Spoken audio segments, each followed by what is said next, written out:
This is Green Street, the environmental health show. greenstreetnews.org, Patti and Doug Wood, and our worldwide network of experts here every week to keep you updated on what is going on in the world that you need to know to keep yourself and your family safe and healthy in this increasingly toxic world.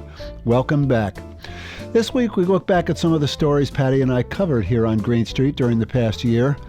As you know, if you listen to the show every week, we start every show with a review of some of the news items that hit our desktops that week and that will be impacting your lives in one way or another. Last spring, we raised the alarm bell about PFAS chemicals. Those are the ones that stay around in the environment forever, that were showing up in drinking water, and the links that scientists were finding to cancer. That same week, we covered the story of the EPA quietly getting rid of a database about toxic chemicals used by health agencies around the world, as if getting rid of the database would solve the problem. Here's Patti with those stories. Well, you know, I hate to say it, but it's another PFAS article, but it's important. In a first-of-its-kind study... Are there any unimportant PFAS articles? No, there are none. Right, sorry, go ahead. In a first-of-its-kind study from the University of Southern California's School of Medicine, they estimate that PFAS-contaminated water may contribute to as many as 6,800 cancer cases per year in the U.S. The study follows the EPA's establishment last year of the first enforceable drinking water standard for 6 PFAS types, a regulation currently being challenged by water systems and industry groups in federal court. You know, I don't really understand because the research goes back. Yeah, but they haven't proven it. They haven't gone and done and collected the data. Yeah. Dr. Claudia Thompson, chief of the Population Health Branch at the National Institutes of Environmental Health Sciences, or NIEHS, said, quote, "The significant associations identified between PFAS in drinking water and various cancers underscore the urgent need for more comprehensive research." Well, not just research, but mitigation. We got to get this stuff out of the water. Yep. And we're spending billions and billions of dollars to take it out, but even that may not be enough to actually get rid of all the PFAS. So it's an incredible story and one that needs to be told. Anyway, what else you got? Well, so the new administration is slowly getting rid of the EPA, piece by piece. Yeah. And Republican lawmakers are frankly thrilled with this. They've been trying to do this forever. Right? You know, they've been after the EPA for years and years. So what are they doing now? You know, the EPA was started by President Nixon in 1970. Thanks to Rachel Carson. Yeah? All right, so what are they doing? Well, here's one thing that's going on right now. For years, America's chemical companies and their supporters in Congress have been trying to get rid of a small program at the EPA that measures the threat of toxic chemicals. The program, called IRIS, I-R-I-S, stands for the Integrated Risk Information System. It does its own independent reviews of studies on toxic chemicals and then makes a determination about how much of a particular chemical the public can be exposed to without causing harm. Okay, sounds like a good thing to do. Yeah. Lots of organizations here in the U.S. and around the world depend on this IRIS database to make their own policy decisions. Since its beginning in 1985, IRIS has grown to be the biggest and most reliable database of its kind in the world. And now they're going to get rid of it. Yep. But not everyone is happy with IRIS. Yeah. Louisiana Senator John Kennedy has introduced legislation that would prohibit the EPA from using any of the information in its own IRIS database in its assessment of environmental rules, regulations, enforcement actions, and permits. So you can have this database, but you can't use it for anything. That's right. And it would essentially make the database unusable and unavailable. Yeah, they're going to take it offline. It's just going to disappear, wither on the vine. And chemical companies will be so happy. These are the companies that sent a letter to the new EPA Administrator Lee Zeldin to shut down this IRIS database. The American Petroleum Institute, which is the oil and gas industry, the Extruded Polystyrene Foam Association, makers of foam cup and styrofoam peanuts, the Plastics Industry Association, representing all the plastic manufacturers, and the Fertilizer Institute. Gee whiz. They claim that it has been used to develop regulations to protect the public from exposure to toxic chemicals, and that's not good. That's what it's supposed to do, right? The whole point of the EPA is to protect people from exposure to these things. How can you actually say that out loud? We want you not to develop regulations to protect the public from exposure to toxic chemicals. Good heavens, we can't have that. It's Wow. It's Unbelievable. hard for me to even imagine what is going on, except that the people that are running these agencies now, these newly appointed heads of these agencies, really don't understand what these agencies are all about, what they were started for, and they're just looking at business. Yeah, they're looking at the economy. That's they're right. looking at commerce. Regulations Stop regulating us. That's right. Don't get in our way. We have money to make. Get out of our way. Wow. All right. Okay. So that was the end of the IRIS database, which the big petrochemical companies hated so much. But it was just the beginning of the mischief the new administration was going to get up to. 1 week last spring, we started with the story of how the Trump administration was attempting to change the legal meaning of the word harm. Here's Patti again with the story. What does the word harm mean? Well, I know what it means. Well, the Trump administration wants to change the meaning of the word harm. Oh, God, here we The go. administration is proposing to significantly limit the Endangered Species Act power to preserve crucial habitats by changing the definition of the word harm. Outrageous. For years, federal agencies and courts have interpreted the word harm broadly, including actions that disrupt or destroy habitats that endangered species use to feed, breed, or find shelter. Well, you would certainly think that anything that destroyed an animal's habitat would be harm, right? Of course. But not anymore? Nope. That interpretation has been a crucial part of how the Endangered Species Act has protected thousands of species since its passage in 1973. Yeah. In the 1990s, timber companies that wanted to harvest those old-growth forests challenged the government's broad interpretation of the word harm. The Supreme Court ultimately upheld that interpretation in a 6-3 decision. But this week, the Trump administration proposed a rule change that would essentially prohibit only actions that directly hurt or kill actual animals, not the habitats they rely on. It's pretty amazing. Every day, it's something else. We're trying to protect animals that once they're gone, they're gone. They're gone. You're not going to get, you can't go out and get another one. That's it. But the power of money, we want to build, we want to do stuff, get out of our way. It's all about the money. Do you want to hear more about the power of money? I don't know. What do you got? Big Tech's new data centers are going to be taking water from the world's driest areas. Oh, man. Amazon, Microsoft, and Google are operating data centers that use vast amounts of water in some of the world's driest areas and are building more. Data centers, which are vast warehouses containing networked servers used for the remote storage and processing of data, as well as by information technology companies to train AI models such as ChatGPT, use water for cooling. Well, we've known for a while that water is going to be a big international problem. And it's going to we're lead to water wars. seeing it. But we weren't talking about data centers grabbing giant amounts of water. But now we are, because we completely rely on technology. We completely rely on it. That's where we are right now.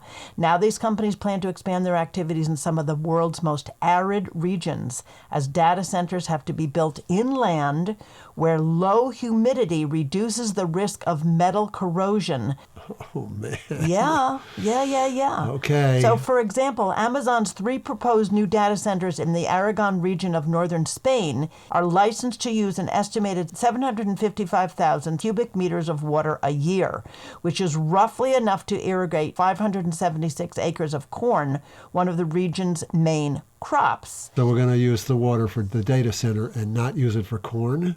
That is their main crop in that region. So we may not be able to eat, but we will be able to store our photos, right? Well, what are we storing here? What is the data center for? Spain has seen rising numbers of heat-related deaths in extreme weather events linked by scientists to the climate crisis. With 75% of the country already at risk of desertification, the combination of the climate crisis and the data center expansion is, quote, bringing Spain to the verge of ecological collapse. What are they expecting to do? I mean, what are they going to do really when they run out of water, when nobody has water, when you've got countries turning into deserts, but you can store all your photos that you're taking, all your selfies? I wonder how much data everybody's selfie takes up. I don't know. I've never taken a selfie. Well, okay, you're unusual. But the companies are coming back and they're going to pledge to become water positive by 2030 through water offsetting, as well as finding ways to use water more efficiently. And they're also going to go out and try to teach farmers in that area how to use the water more efficiently. How to conserve water. Oh, yeah, how to conserve water so that we can have it. Wow. Okay? It's just amazing. But water offsetting cannot work in the same way as carbon offsetting, where a ton of pollutants removed from the atmosphere can cancel out a ton of pollution emitted elsewhere. Okay, improving access to water in one area does nothing to help the community that has lost access to it far away. So unbelievable. It is unbelievable. It's really... And, in Washington, D.C., Trump has, he's announced Project Stargate, right, which he called the largest AI infrastructure project in history. And while the Trump administration has pledged to fast-track new energy projects to power these new data centers, it has so far said nothing about the water that they will use up. Wow, that's quite the story. It's an amazing story. Yeah. That's why I'm sorry it was so long, but it was so filled with good information. I have a story to tell you about the Fifth Circuit Court of Appeals in New Orleans, which has affirmed a lower court's ruling that ExxonMobil committed more than 16,000 violations of its air permits at the refinery, incurring at least one violation per day for more than 8 years. Excellent. The violations, wow, really good. The violations track record. The violations occurred when the company emitted chemical toxins, including known carcinogens such as benzene, into the air at levels far above the legal limit allowed by the facility's air pollution permits. I'm not sure why we give permits for air pollution anyway, but put that aside. These unauthorized emissions totaled nearly 10 million pounds of pollutants, with 90% of them being substances that the EPA has determined endanger public health. This is the same processing plant where some artificial turf companies are claiming their old fields can be recycled, but they also claim that all of the technology is proprietary. And now we know why, because they're polluting the heck out of the air for the local residents. Environment Texas, along with Sierra Club, filed a lawsuit on behalf of the group's members living in Baytown using a section of the Clean Air Act that allows citizens to take legal action when they believe regulatory agencies are failing to enforce the law. And what happens when the Clean Air Act goes down the tubes? Yeah, well, I'm sure ExxonMobil would like to see the Clean Air Act go down the tubes, because that will allow them to just do what they want to do and not worry about polluting the air.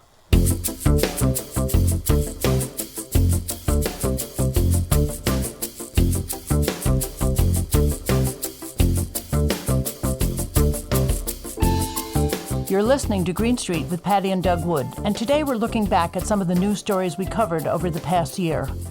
One subject that seems to come up often in our work is clothing, especially cheap clothing that's usually made from one sort of plastic or another, and how the manufacturing, use, and disposal of plastic clothing has an almost unbelievable impact on our climate and our health. Last summer, I found this story from the BBC about workers burning fast fashion for fuel. Well, this is from the BBC, and it's about fast fashion helping to fuel blazing kilns where workers are fainting from the heat. So how hot is too hot to work? This is a question that researchers have found the answer to here in Cambodia's brick kilns, where people toil in some of the hottest working conditions in the world, fueled in part by the scraps of fast fashion. That means fast fashion mostly made from plastic. Yeah, sure. So we're talking clothes. about polyester, nylon, acrylic, and so on. Yep.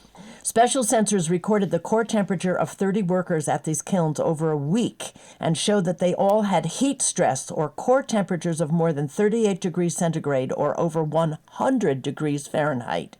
Some workers had core temperatures of 104 degrees, which can lead to heat stroke, resulting in convulsions and eventual loss of consciousness and even death. 104 degrees is a very high temperature. For your core temperature in your body.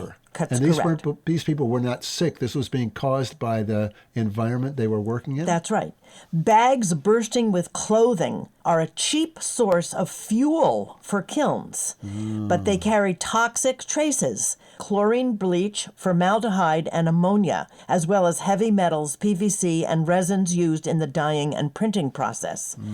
This is really important because we've been talking a lot about synthetic clothing Yeah. as being a source of micro and nanoplastic fibers, right? Coming off those clothes.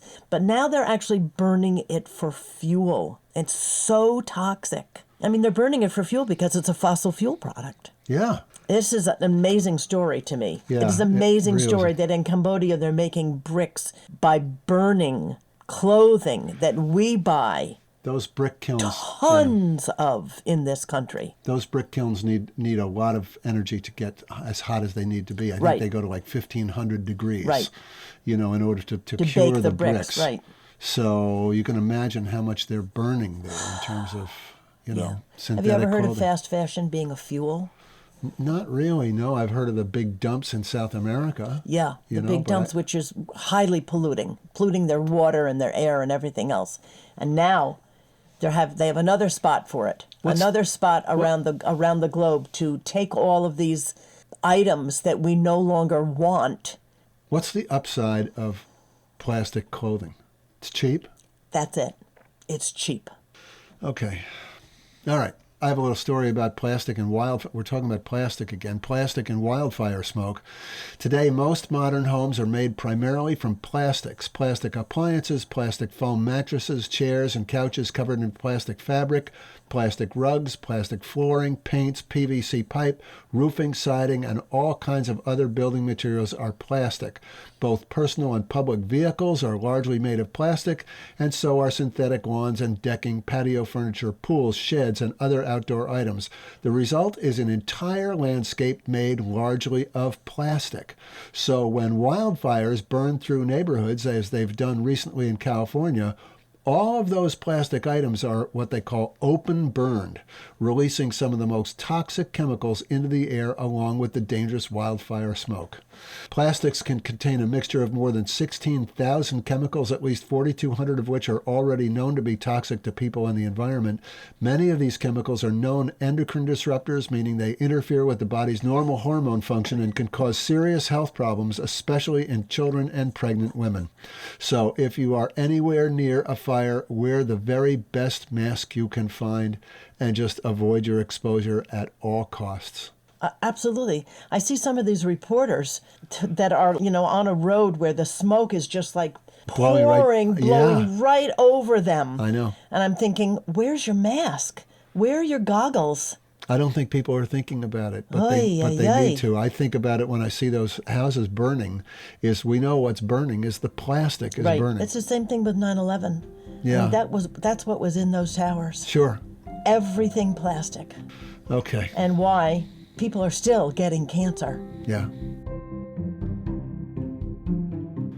Over the past few years, as the issue of plastic pollution has migrated from a terrible but distant ocean pollution problem to a much more immediate personal health problem, we've been covering news about microscopic pieces of plastic being found in newborn babies as well as pretty much every organ in every human.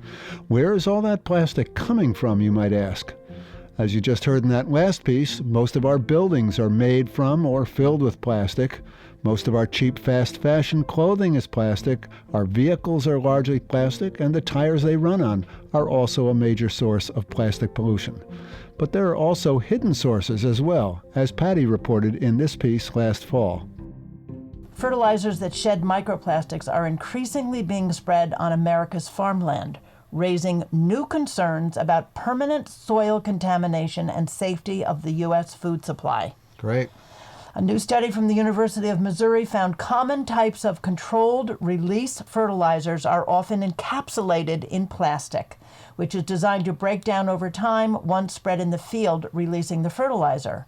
According to the study's lead author, the tiny bits of resulting plastic end up in water and soil at alarming levels, and the plastic is likely taken up by the crops. Yeah. Really? Microplastics are tiny bits of plastic either intentionally added to consumer goods or which are the result of larger plastics breaking down in the environment. The particles can contain any of 16,000 chemicals used in plastic production, of which thousands, such as BPA, phthalates, and PFAS, are known to present serious human health risks. Bits of plastic have now been found throughout the human body and are linked to an increased risk of heart attack and cancer. They are also considered to be neurotoxicants that can cause multiple forms of brain dysfunction, including Parkinson's disease. However, this problem, as many other ones, have an easy solution. There are many types of controlled release fertilizers that are encapsulated with biodegradable materials instead of plastic. But since plastic is cheaper, manufacturers seem to be sticking with it. Yeah, well, if it saves them money, they're going to do it. So the fertilizer itself is encapsulated. It has a plastic covering on it. Coating. And with weather and sun and wind, it breaks down. The plastic breaks open. The fertilizer comes out, but the plastic has to go somewhere, right? It never disappears. Right. Well, I mean, basically, plastic breaks down very easily with UV radiation.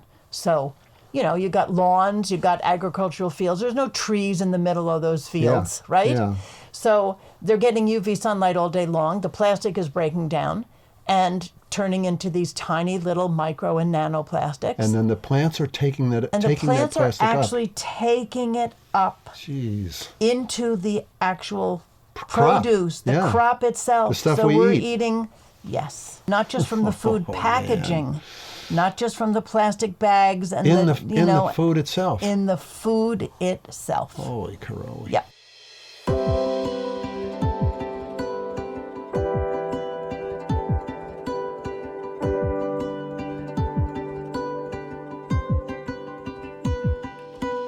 We have a poster hanging in our grassroots office that has a bunch of circular arrows, and the title is Everything is Connected. And that's pretty much the situation here on Green Street. Take the issue of artificial turf fields, for instance. These giant fields, which are made of plastic and usually contain crumb rubber pellets to cushion the field, are an environmental health nightmare. Last summer, Doug covered the story of a local council member in New York City who introduced a bill to ban the installation of any more artificial turf fields. Do you have an article? I do, as a matter of Okay. fact. New York City Council member Christopher Marte has introduced a bill in the City Council that would prohibit the Parks Department from installing new artificial turf fields in New York City parks. Council member's bill is the latest chapter in a long struggle carried out by lawmakers and environmentalists, yours truly included, to convince city officials to ban artificial turf, claiming the downsides far outweigh any benefits. The Parks Department, which maintains 221 synthetic turf fields and play areas across the city, is struggling with budget cuts and staffing shortages, and turning to plastic fields may seem like an easy way out. But, says Marte, why are we taking a shortcut solution that we know has negative consequences for our communities? The bill language makes an exception for existing fields, but the department currently has plans to install new turf at 50 existing artificial turf fields over the next 5 years. Besides the known health problems associated with these fields, which includes chemical exposures from crumb rubber, extreme heat, and unusual injuries, a newly developing concern is that these giant fields can be primary sources of micro and nanoplastics, those tiny microscopic pieces of plastic that come off with wear and tear and with weather and get inhaled by athletes, fill the air around these fields, and are carried away with wind and water to all parts of the environment. So if you live near one of these fields, you might want to keep your windows closed on a windy day and don't spend too much time, on one of these fields, and, keep your kids off when it's windy, unless you want them breathing in, all this plastic. It seems like we talk about plastics in every article that we read. Even if it's not about plastics, plastics are playing a role everywhere.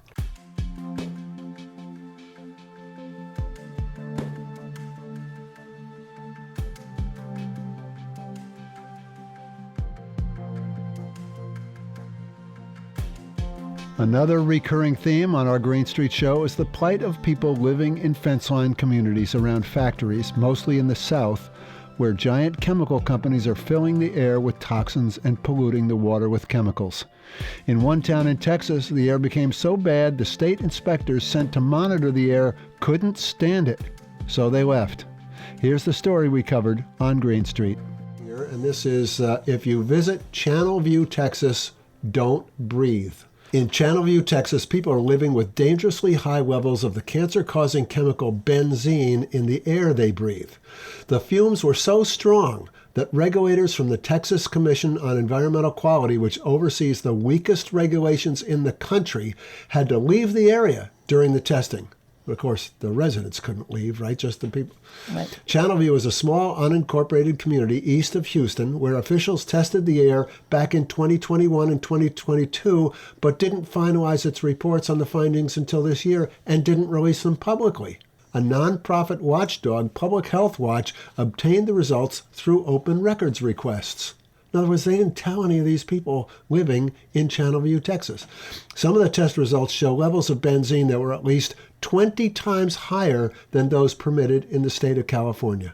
The readings also exceeded what is considered safe by the city of Houston, which created its own benzene guidelines in 2020. If the levels found in Channelview had been recorded in Houston, residents would have received 1 evacuation order, 8 shelter-in-place orders, and 8 alerts. But the residents of Channelview received no notifications. Chronic exposure to benzene has long been associated with leukemia and other blood cancers. Recent studies also link the chemical to diabetes and reproductive problems. So, if you're going to go to Channelview, Texas, Don't breathe. don't breathe the air. Take a respirator with you or something. I mean, how do they do that? How do they do those tests, Patty, and show those levels and don't tell anybody? How is that taking care of public health? I don't get it. There's a lot of let's not tell anybody. How do those people sleep at night? That's a lot of that. Let's not tell anybody. Yeah. Yeah. All right, what else you got? Well, Exxon is not happy about the California Attorney General telling people that plastic recycling doesn't work. Oh, really? Oh, There's yeah. a surprise. The New York Times is reporting that Exxon is suing California's Attorney General, the Sierra Club, and other environmental groups, claiming that they conspired together to defame the oil giant and reduce its business prospects in the controversy over whether plastics can actually be All right, recycled. wait a minute. Let me get my violin. I need to play while you read this. Okay. Rob Bonta, the California Attorney General, had alleged that Exxon carried out a decades-long campaign of deception that led people to buy more single-use plastics by promoting the idea that the products could be recycled. Yeah. Mr. Bonta's lawsuit denounced the company's advanced recycling program, referring to developing processes that attempt to create new materials out of old plastic, including fuel. That doesn't work, does it? I mean, That's one of the things that they're trying to do. There's a lot of chemical recycling going on, and that's all part of that. But it's all so incredibly toxic. Yeah. And then, of course, the recycled plastic product, the end product after this chemical recycling or whatever it is they're doing to it, is way more toxic than the virgin plastic that was being recycled. Yeah, it's not only the combination of chemicals, but the synergistic relationship of those chemicals. Yeah, and it's the toxicity of the process that's polluting our air and our water and everything else. Okay. Exxon said that Mr. Bonta's comments had caused several prospective business deals to fall apart. The company is seeking monetary damages and retractions from Mr. Bonta and the environmental groups, which include Sierra Club, San Francisco Baykeeper, Heal the Bay, and the Surfrider Foundation. A spokesman for the Sierra Club, Jonathan Berman, called Exxon's suit, quote, a shameless attempt at intimidation. Exxon is clearly confused about the difference between defamation and accountability. Oh, boy. That sounds like pure intimidation to me. I don't see any other way to look at this. They had to do something. Oh, they lost some business. They had to do something. Oh, of course boy. they were going to do this. All right. Thanks, Patty. You're welcome. So those are a few of the news stories we covered this year on Green Street, the Environmental Health Show. Every week we bring you news items like these, along with interviews with scientists, medical professionals, authors, and others who help us all understand what is going on in the world and what it means for our health and safety. We hope you enjoyed our show this week. Please tune in again next week for another edition of Green Street. Thanks for listening.